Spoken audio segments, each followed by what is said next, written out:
How's it, guys? Welcome to episode 2 of the identification series. So today I've got a sub-adult mole snake that I caught last night at about 10 o'clock, the 19th of January, in Gordons Bay in a security complex. Nonetheless, he's quite a feisty one. I've tried to get him to relax in my hands and sort of be able to show him off like I did with the Aurora house snake, but he's just absolutely not sitting still. So I'm using a method called necking. Guys, this is a non-venomous snake. Necking is normally used with venomous snakes to contain them. Do not try this at home if you don't know what you're doing. It is very, very dangerous. Obviously mole snakes are non-venomous, so there's no major threat. It's the only way I can get him to actually relax in my hands so I can show him to you guys. So without further ado, here he is. Alright, I'm not hurting the snake at all. I'm just gently holding him behind the head. He's coiled himself around my arm. So very content, very relaxed now. So guys, mole snakes. I posted a photograph of this snake on my Facebook page last night, and I gave some of the viewers and followers the opportunity to try and ID it. And I've got a couple of Cape Cobra, I've got a few Aurora house snake. There were a few people that came through and said, juvenile mole snake, well done. It's not juvenile though, and we'll get to that in a second. These mole snakes are quite often confused with Cape Cobras, and I quickly want to just briefly discuss the differences between the two species. Right, firstly guys, Cape Cobra, the first thing that will tell you it's a Cape Cobra if you approach it or you do encounter it is it will spread a hood and stand up. That would immediately tell you Cape Cobra. Right, if it's at a distance and you see it slithering around, if you've got an eye for it, you could quite positively see the venom glands on the cheeks. Now we're going to get closer to this little guy just now, and I'll point that out exactly where to look for those venom glands. And you kind of get an eye for it, and you'll start being able to see them. Also the very small head size. These, as they get older, even this little guy's got a very small head in contention to his body. The Cape Cobras are pretty uniform. So I will get closer and I'll show you that. The other thing is, Cape Cobras, on the end of their tail, well, most of them I've caught, it might vary from region to region.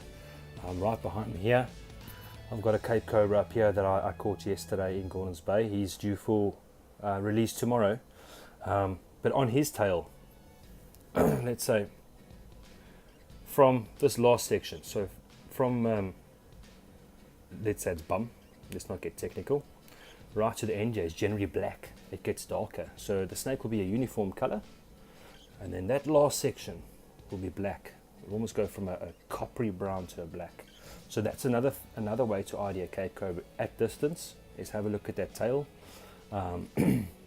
And yeah, those are probably one of the main the three main ways you could ID a mole snake from a Cape Cobra. As you can see, mole snake right through, it's got one uniform color right to the end of its tail. Doesn't spread a hood. Its head is different. It's stunning. Right, apart from those three characteristics, color is another big one.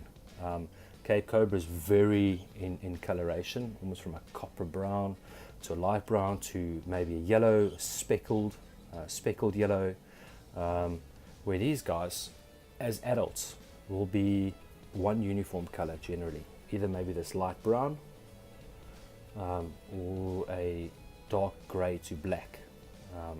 So color's one way of doing it. It's not the best way. The other thing, as this being a sub-adult, look at these patterns. Right. Oopsie, a bit twitchy. Look at these patterns. Alright, we're going to get closer now and I'll show you guys and we can quickly discuss that. Guys, mole snakes are found right throughout the Western Cape. They are quite often encountered. They are common. These guys are mostly active during the day.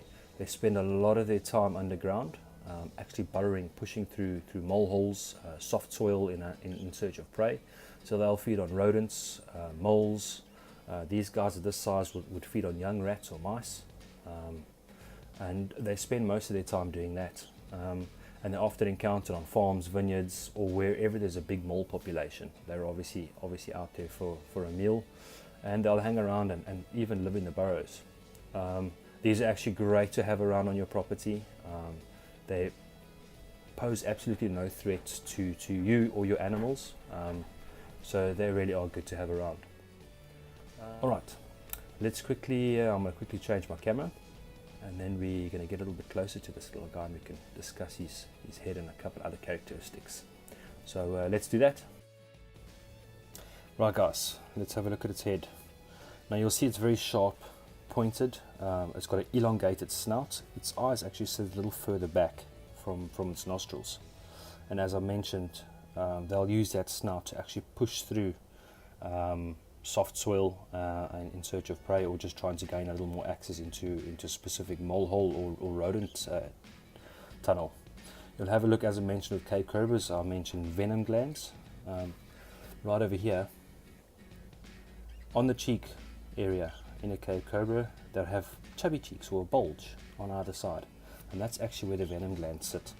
Now on these you can see there's absolutely nothing. So in terms of ID guys, elongated snout, very small head, very long head, and no presence of any venom glands at all. Alright, so remember that. Okay, let's quickly get into his pattern. So this is a sub-adult. Let's see if I can quickly uncoil him here for you. Alright, being a sub-adult, these patterns will eventually start disappearing. You can see there's a bit of white speckling in between. That's also a very good way to identify a sub-adult mole snake. Have a look at this juvenile quickly. This is a juvenile mole snake. Right, so as you can see, juveniles vary vastly from sub-adults and adults. A lot of mottling, zigzag patterns. They almost look, they could be easily mistaken or identified for a skarpsteker. So that's how they hatch, and that will start fading as they get older. That'll start disappearing, and you can see what this one looks like. So as they get older, these patterns will start disappearing and they'll uniform to one solid color. So this little guy is probably going to be this sort of light brown as he is now. Also their bellies, another thing with the Cape Cobras, is these bellies and bodies will be uniform. So if it's a black mole snake or a grey mole snake, you'll have a grey belly, where cobras might have a bit of a lighter underbelly. This little guy is going to stay brown, so he'll probably keep this color on his belly. But very important to know that these patterns will vanish as they get older. So yeah, guys, very cool snake. These guys are incredibly strong because they are constrictors. They are really, really strong. This guy's not very big, and he's quite feisty already. So yeah guys, I think that's it on a sub-adult mole snake. If you guys have any questions, please drop them in the comments below. And again guys, please do not handle or pick up any snake you cannot 100% positively identify. Please rather call your local snake catcher, and we will be out in a flash to assist you. Until next time, catch you guys later.